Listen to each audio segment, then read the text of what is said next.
Modes. Something you should definitely tackle at some point in your musical journey. Don't worry too much about the labels. If it takes you 3 years to learn these 7 words, you're still getting somewhere. Just keep at the back of your mind that this idea of modes is basically just rotations of a specific pattern. So in this case, we're just going to look at A, B, C, D, E, F, G. But the same idea applies to all the other 11 contexts. So at the very top, you have this original pattern created by the natural tones, and then there's 11 more in this diatonic scale system. You can download this for yourself from the website for free. And a quick reminder that this book is a lifesaver, an absolute treasure. You have that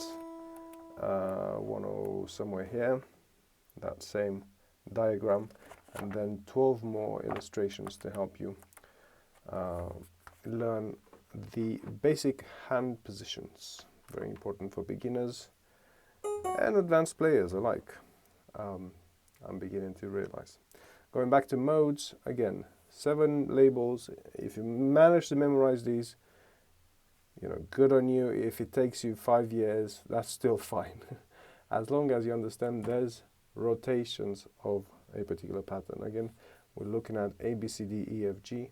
And I'm going to draw that the same way I normally do. So this clock face is very important in a lot of musical stuff. So before talking about any musicianship, there is a lot of logic to all of this stuff. And again, the clock face helps a lot. I tend to think that the keyboard, the interface design, has come about around the same time as the clock face. So that's why the connection. So anyhow, we start with 12 o'clock, 6 o'clock, 3 o'clock, 9 o'clock, and in between them, we just add 2 dots. So we have 12. And then at the very top, we have A. We skip 1. It basically mimics the keyboard, if you think about it a tiny bit. So we have A here, 12 o'clock. In between A and B, we have this right here, basically. So we skip this, we have a B. Right next to it, C. We skip 1 tone and we jump to D. Skip 1, jump to E. Right next to it, we have an F. Skip 1, we have a G. And then we're back to A. So this is the pattern created by the so-called minor natural scale. I just call it the natural scale. It's a lot easier. So A, B, C, D, E, F, G. And then modes is basically you start on any of these 7 tones. So if you start on A, you have what is called the Aeolian scale, also known as the minor scale. Start on B, you have the Locrian scale. Start on C, going clockwise by the way, you have the Ionian scale, also known as the major scale. Now this is one way to explain the modes, and I think is the easiest. There is a variation of this where you stick to the notes and you play the different modes. I think contextually this makes a lot more sense.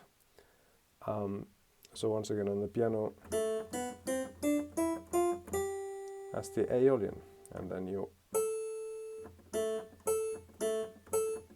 and then B.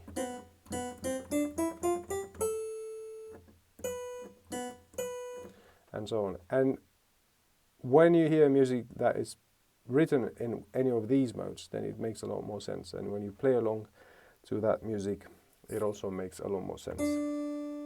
Now again, it's just rotations of a pattern, and you can use this as a template and then move through all the 12 different contexts.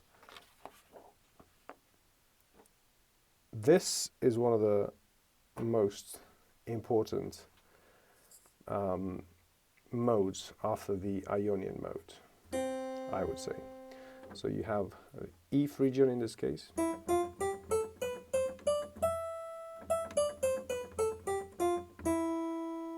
You'll find it in a lot of Spanish music, music from the Balkans, from the Eastern Europe, and so on. Most of the Western music is based on the major scale, or the Ionian mode, and quite a bit of it is based on the Aeolian scale, that's the minor. Now these are just melodic themes that might be used to write music. Again, if it takes you however many years, 10 years if it takes you, to learn all this, you're still getting somewhere. Just don't let any of the labels bog you down. Is that the phrase, the correct phrase? Bog you down. They're not that, complicated. And if you find them, the spelling is a bit messed up, I guess. But just ignore that. Keep in mind that there's just rotations of a pattern. So yeah, depending on which degree of the scale you start on. One last very important thing is think also of the relationship between these. So D is the fourth when you start on A, or F is the fourth when you start on C, because these so-called scale degrees become very important later on when you look at chords and that sort of thing. So this applies to every single mode. Again, sometimes things are explained in a rather different way, especially when it comes to the Ionian mode. So the major scale is used as a major reference, as the main reference, and then everything else is sort of related to that. It works, I guess it's not a bad idea, but a better idea is to look at every single one of them and the relationships between the rest according to a so-called tonic. So for example, if you start on G, then C is the fourth of G, D is the fifth, and so on. Hope this helps. Give it a go on the keyboard. It's a lot easier when you play along to music. There's lots of music to play along to on the website if you just go to the play along tracks section. And then in context, things are a lot easier. For example, this particular pattern here, it's all these songs. And for Mr. Vain, for example, you have A Aeolian. So it's literally, you start on A. And that's the scale that this particular tune is based on. And on the keyboard, you can literally just play along. You might not get the melody straight away, like the actual arrangement, but it's going to make a lot more sense, is what I'm saying, when you play along to music. All this modes nonsense. Hope this helps. Enjoy.